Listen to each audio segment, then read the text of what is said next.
Since he was a child, Robert Kiyosaki felt out of place in the classroom. While teachers talked about equations, past wars, or grammar rules, he was silently asking himself, "Why is no one teaching me how to deal with money?" That restlessness grew with him. Years later, as an adult, he realized an uncomfortable truth that many discover too late. School was made to produce employees, not entrepreneurs. It teaches you to obey, follow rules, seek security, but it doesn't prepare you to create wealth. Think about it. Do you remember any class that taught you how to invest? How to get out of debt? How to build a source of income?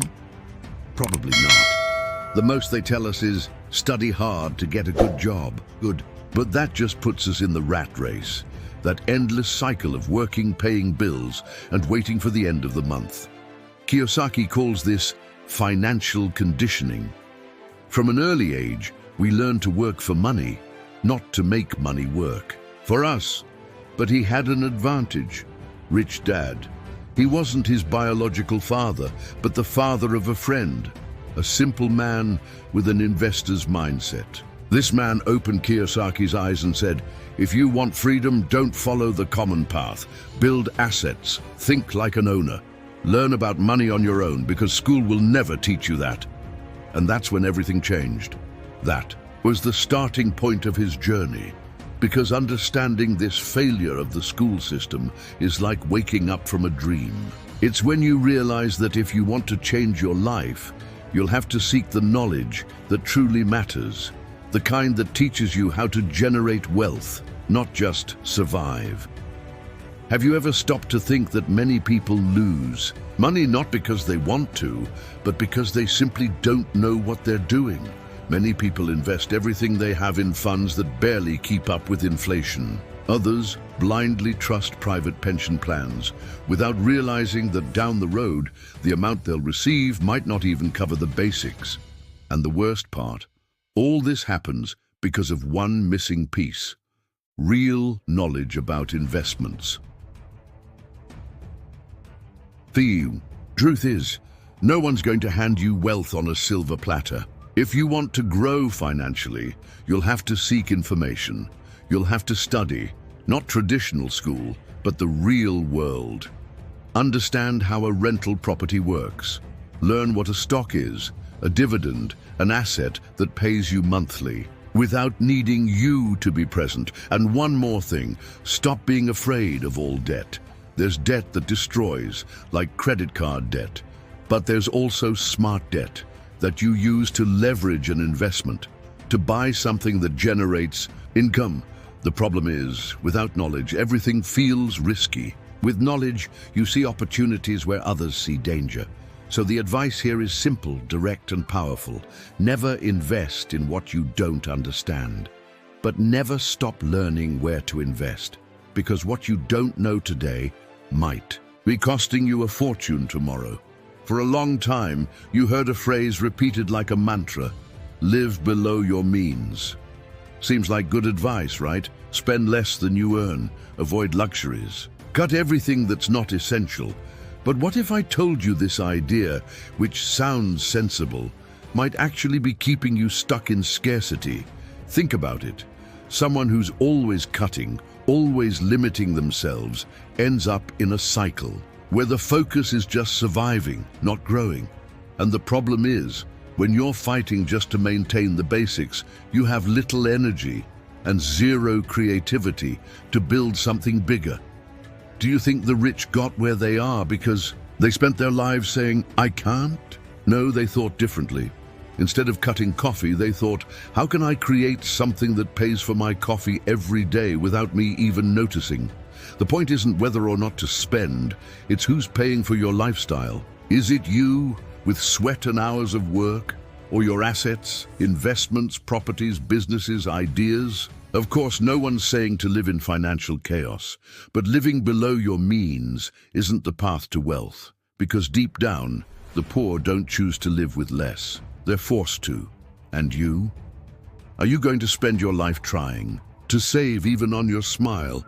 Or are you going to change the question you're asking? Instead of saying, how can I spend less? Start asking, how can I earn more? How can I create assets that cover my expenses and give me freedom? Wealth isn't built through cuts. It's built through vision, expansion, and smart strategies. Who only learns to tighten the belt will spend their entire life with the belt tight. If you look closely at families that built great fortunes in the world, you'll notice a quiet but powerful pattern. They never relied only on their own labor. They relied on assets. Let's take the Rockefellers, for example, one of the wealthiest and most influential families in history. Their secret isn't in cutting expenses or saving in a bank account. It's in building a system where money works all the time, even while they sleep. Now stop and think, what are assets really? An asset is anything that puts money in your pocket month after month without you having to trade your time. It could be a rental property, a YouTube channel that generates income, a business that runs without you being present, an investment that pays dividends. That's the game the rich play, and it's the game you need to learn to play. Want a direct example? Let's imagine two people earning the same salary. The first uses the money to buy a new car, take a trip on credit, or impress on social media. The result? Always tight on money and afraid of losing the job. The second person thinks differently. They take part of their salary and buy a small asset. It could be a book that teaches investing, a practical course, or even a real estate fund. At first, the return is small, but over time, those assets add up and start covering bills that used to be paid with effort. Now comes the turning point. That person doesn't need to deprive themselves of anything. Want a new car? Great, but the car will be bought with investment profits. Want to travel? Use the income from an asset for that.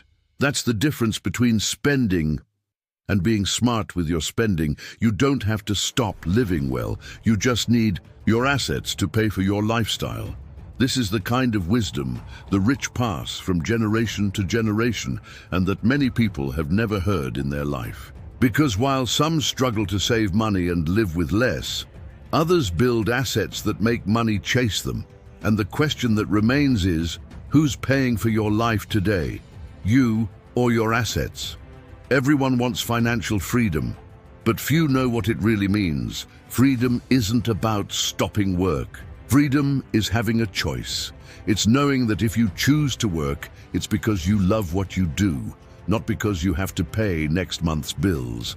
And here's one of the biggest traps people fall into: believing that having things means being free, buying an expensive car, the latest phone, a bigger house. None of that is the problem. The problem is how those things are bought. If the money came directly from your sweat, your salary, your energy, then you're actually paying for your own prison disguised as freedom.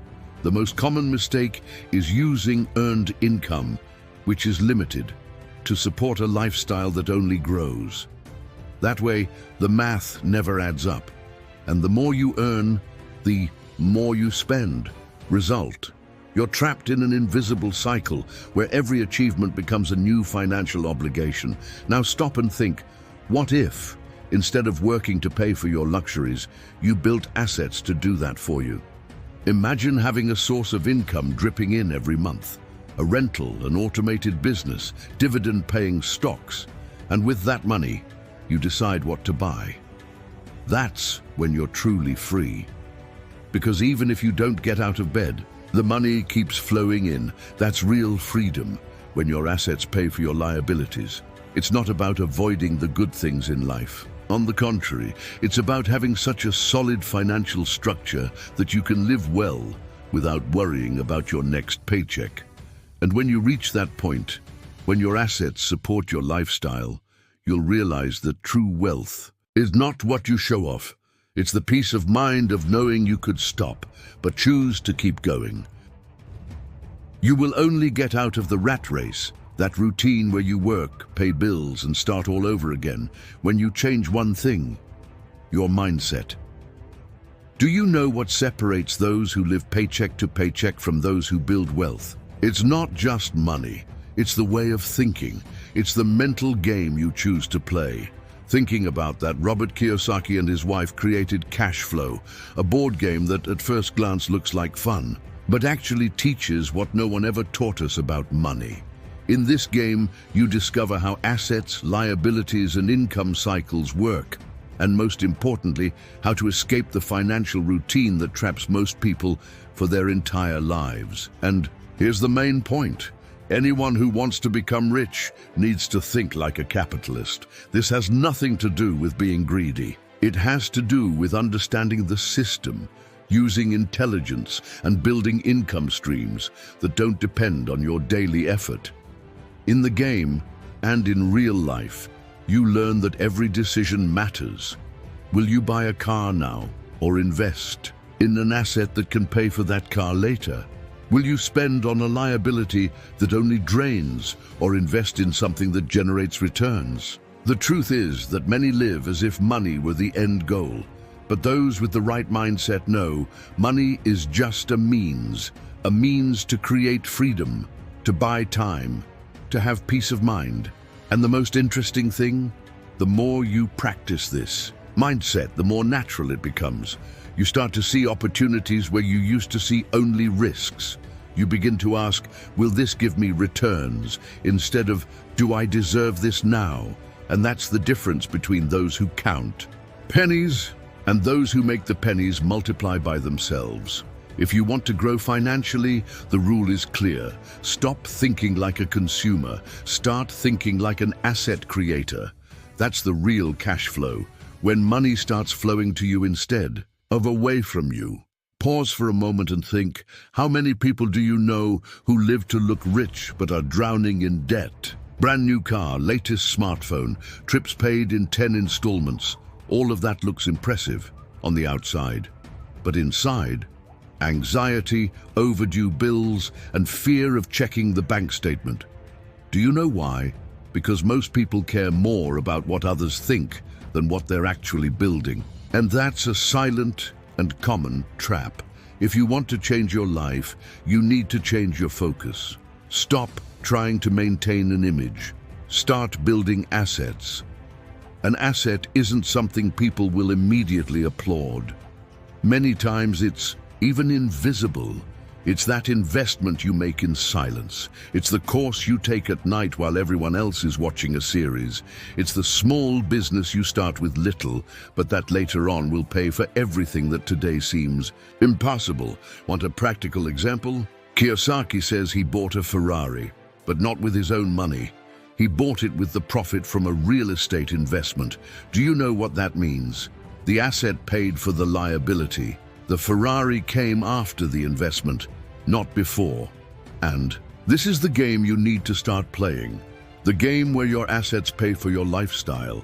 It's not about saying, never have nice things. On the contrary, have everything you want, but at the right time and in the right way, with money that comes from your assets, not from your direct labor, not to prove anything to anyone, but because you built something that gives you that freedom. True wealth makes no noise. It's quiet, solid, and real. So remember, choose the invisible that bears fruit instead of the visible that creates debt.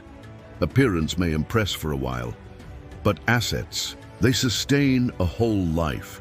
Since we were kids, we were conditioned to believe that success depends on the grades we get in school. You probably heard this: study, get good grades, and you'll get a good job. But what no one ever told you is that good grades don't teach you how to build wealth. They measure obedience, memorization, and the ability to follow rules, not the ability to solve real problems, generate value, or create assets. How many people do you know who were the best in class, but today live stressed, overwhelmed, working Monday through Saturday with no freedom, no time, no peace? And how many others, who were never top students, ended up creating businesses, investing smartly, achieving financial freedom, even without a brilliant academic record? That happens because school values one kind of intelligence, but the market values another. The market wants problem solvers, people who learn in practice. who know how to deal with uncertainty, who look for solutions even when everything is going wrong. And above all, the market rewards those who create value, not those who memorize formulas. So if you've ever felt inferior for not having a diploma, for not doing well on tests, or for not being good at school, understand this: that doesn't define you. It never did. What defines your financial journey comes down to three things: your mindset, the way you see money and opportunities; your discipline, your ability to act consistently even without motivation; your strategic action, your willingness to apply what you've learned, even while afraid. Kiyosaki, for example, was never a good student. He even says he got low grades, was distracted in class, and hated following rules. But instead of blaming himself, he realized something powerful. School trained me to be an employee, but I wanted to be free, so I went after another kind of learning, the one school never offered. And that's when he began to study assets, liabilities, cash flow, investments, entrepreneurship. He learned from real mistakes, from experience, from mentors, from the market. And that knowledge is worth more than any report card. The great turning point is this: the world doesn't pay for your grades. It pays for the value you deliver. It pays for the asset you build, for the result you generate. So if you want to get rich, stop looking at your school history and start looking at what you're doing with your time today. If you use your time to learn about money, business, investments, if you apply the little you know intelligently, if you persist, even without external validation, in a few years, you could be light years ahead of those who today seem more prepared than you. Because at the end of the day, the one who wins isn't the one with the best resume. It's the one who builds the best results. You were taught to believe that everything you needed for success was inside the school. But stop for a moment and reflect. In which class did you learn how to deal with the fear of investing? Who taught you how to buy an income-generating property? When did someone explain to you how to start a business or generate passive income? The answer is simple: never. School wasn't made to create free people. It was made to create good employees. It teaches you to obey, to follow orders, to prepare for job interviews. But it doesn't teach you how to build something of your own. It doesn't teach you how to build wealth. It doesn't prepare you for the real game of life. The truth is, if you want to win financially, you'll have to become your own teacher. You need to seek practical knowledge. Read books school never recommended. Take courses on investing, personal finance, entrepreneurial mindset. Watch videos, listen to podcasts, connect with people who've already reached where you want to go. But more than that, you'll need to take action, because knowledge alone changes nothing. It's the consistent and courageous application of what you learn that transforms your reality. And don't wait to feel 100% ready to start. You'll never feel completely secure. There will always be fear. There will always be doubts. But the secret lies exactly in taking the first step anyway. You don't need to start by buying million-dollar properties or creating giant companies. You can start small with a book, a video, or a $50 investment. What matters isn't the size of the action. It's the consistency. Each small step outside your comfort zone is a seed planted. And if you keep watering that seed with study, courage, and discipline, a few years from now, you'll harvest a freedom most people don't even dream of reaching. Remember this: the rich learn every day. They invest time in real knowledge, the kind that turns into assets. While many think they already know enough, winners keep learning, testing, making mistakes, and growing. So the advice here is straightforward: never stop learning, but choose wisely what to learn and from whom. Because outside of school is where true wealth begins to be built. So if this message made sense to you, like this video and share it with someone who needs to hear this today. Maybe you know someone who's working themselves to the bone and still not getting ahead. someone who thinks the problem is the salary, but in reality, the problem is the lack of assets. Send this message. You might be the turning point in someone's life. And of course, if you want to keep receiving content like this, subscribe to the channel. Here we talk about what no one else talks about, how to build freedom in silence with intelligence. See you in the next video.